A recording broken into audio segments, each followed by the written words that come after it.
Hey everybody, this is Joe, and I love it when clients say, I've worked with you on 4 other shoots, and this by far is the best one yet. I love that. Absolutely love that. So Nick came in to have his bodybuilding shots done. He just won the competition here in Canton, Ohio. Might have been of Ohio, I don't know. But Nick says, you know what? There was somebody that offered to do them for free for me, and he said, I spend so much time and money on these competitions that I just don't want to trust it to anybody. And he said, you are the guy, me.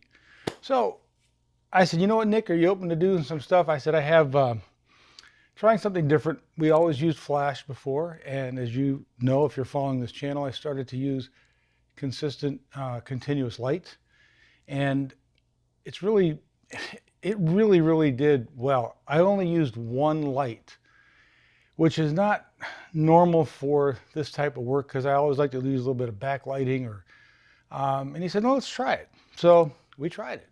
And as you can see, these pictures are really cool. His body is completely covered in tattoo. The guy, and they're beautiful artwork, man. They're just, the ink on him is just amazing, absolutely amazing. And the ink keeper here in Canton, they did a lot of them. I don't know if they did all of them. They did quite a few of them. And Nick trains full-time now, so he was working, actually he was I believe a waiter at a nice restaurant. Did that for a long time. And he got full-time into training, and he trains at the Powerhouse here in North Canton. So these pictures, I mean, I think they are absolutely beautiful. Like I said, the artwork, he likes black and white. He likes a little bit darker look. And so that's what we did. I probably put, I don't know, I gave him, 30 images or so. And he picked, 15 of them that he really liked. And he said, do your stuff to him, man. He said, I really want to see some really cool things. So this is what I'm showing you. So these are the things that I was able to do, and I was able to do with just one light source. And it's in a big Octabox from Broncolor. I believe it's their 150 Octabox. And then I have the small rig light, and that's what's illuminating me now. And they were probably about, 50%, 60% power maybe. And shooting these at like f2 with the 85 millimeter Nikon lens, Nikkor 1.2 lens. And I would have normally done the 135, but that would have been a little bit too tight for what we wanted to do. The 85 was kind of tight. I could have used a 50, but I really like the 85 and the 135. Probably 135 is my favorite lens. I don't have to say probably, it is my favorite lens. If I get everything to fit in the 135 range, I'd be using it all the time. But anyways, this is being shot on the 50 1.2Z from Nikon. And what are your thoughts? What do you think? What do you think of one light? What do you think of continuous light? I'm going to do a whole series of portraits with just one light because I think some of the classic images that I have seen that were captured, they didn't have flash.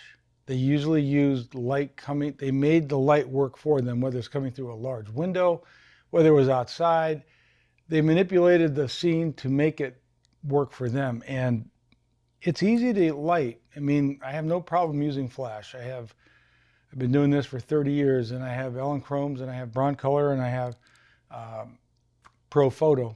And I know it's a mix and match, but I could have easily, they were all set up like right here. It's my Elinchrome. Love that light. Absolutely love it. But I guess I want to do simplicity and see how this works. And I actually, so far, I really like it. Do you use it? Do you use continuous light? Are you using flash? I mean, obviously you can't use this everywhere. You can't take it outside. It's got to be plugged in. It's kind of, and you can get the battery ones, but, and it's just no, it's not like flash. Now, if I was doing like high speed where you have modeling work or moving, the light would be really bright to capture at f5.6 or 6.3. It is not, in my opinion, it wouldn't be feasible. It'd be so bright. You'd have to have a couple of these. This is the 450 model, which gets pretty bright. But the flash definitely has its place, and so does this for things that I'd like to try to do. And so far, I really enjoy it. Let me know your thoughts. What do you think? Look at the guy's muscles, man. The guy is just like, he's a monster. I mean, he literally is just, he is ripped. He's not that typical steroid bodybuilder. This guy, I mean, he eats clean. Everything is just, and he puts 100% into what he does. Nick is very, very like me in everything. His clothes, his hat. He loves hats. He's got really cool hat collection, sunglasses, everything. Everything, the guy does is, so I know that he puts everything he has into doing what he does. And it really shows. I mean, it really, really shows. Even if you catch him, I mean, yeah, he's leaned right now, but he's still lean even when he's not doing competition. I mean, those guys are at their weakest point day of competition.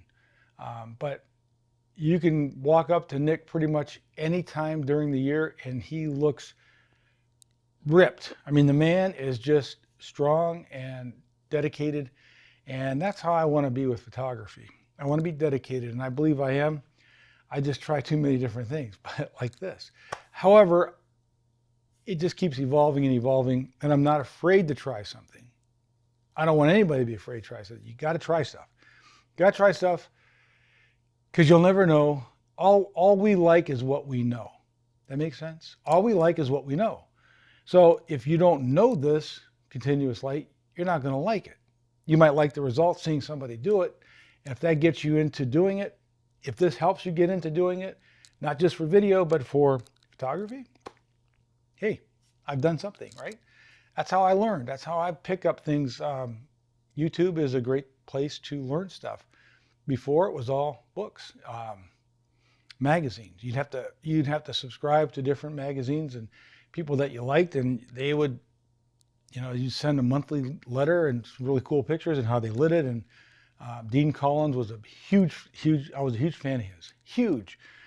Unfortunately, he passed away way too young, and but his work was top of the line. That man knew lighting inside and out. He just like literally knew everything, and he had the nicest of stuff. And I'm talking like in the 90s, before any of this YouTube, any of that stuff where you could actually learn from online stuff. But yeah, that's where I got Hasselblad ideas and Broncolor.